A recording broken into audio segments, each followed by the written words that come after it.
Chair Marius Fransman will know his fate tomorrow. The province's leadership will be meeting to discuss the charge laid against him. Fransman is accused of sexually harassing a colleague during their travels to Rustenburg last week to mark the ANC's 104th birthday.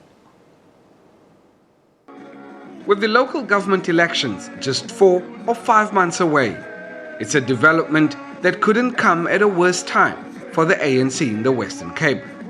Its chair is facing sexual harassment charges. Provincial Secretary Marius Jacobs is also facing criminal charges. He allegedly beat up a colleague in the office a few weeks ago. The provincial ANC is meeting Monday morning. Obviously, Fransman will get to tell the other officials what happened, details, and then of course the officials will either see whether they need extra information or they want to take a decision. So we'll await that meet. Mr. Diko, could you tell us what the latest is with regard to the Provincial Secretary, Mr. Marius Jacobs? He's going to be facing the Internal Disciplinary Committee on the 23rd of January. And then, of course, we'll know after that whether what decisions will be taken after that. So he remains the Provincial Secretary, but he's still on leave, as we had communicated earlier. Are you at all concerned about what the impact is of these controversies on the ANC, especially when it comes to this year, which is, of course, an election year?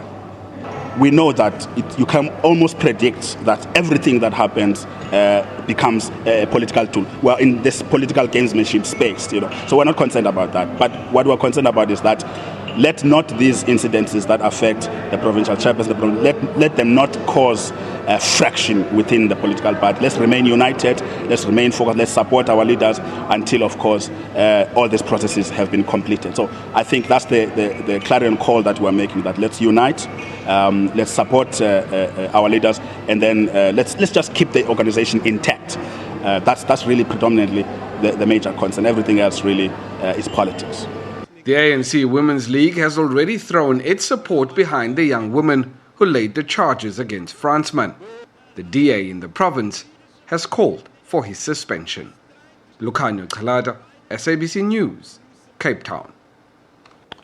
The Abatembu has a new acting king. Buyelekhaya Dalingebo's 23-year-old son, Azenati, will take over the role. Dalingebo recently started serving a 12-year jail term.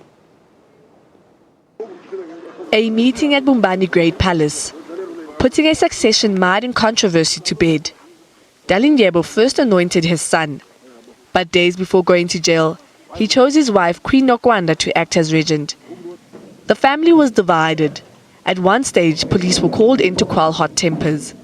The Abatembu clan finally emerged from their talks in agreement.